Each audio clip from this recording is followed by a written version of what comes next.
সকলকে দৃষ্টি আকর্ষণ করছি, আপনারা ধৈর্য ধারণ করুন।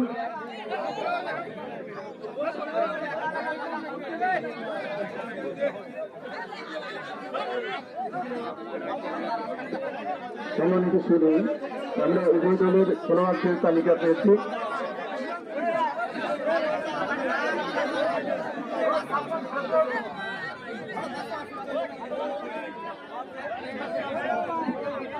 আমি উভয় দলের অধিনায়কের দৃষ্টি আকর্ষণ করছি, আপনাদের দলে সর্বমোট 7 জন করে খেলোয়াড় থাকবে।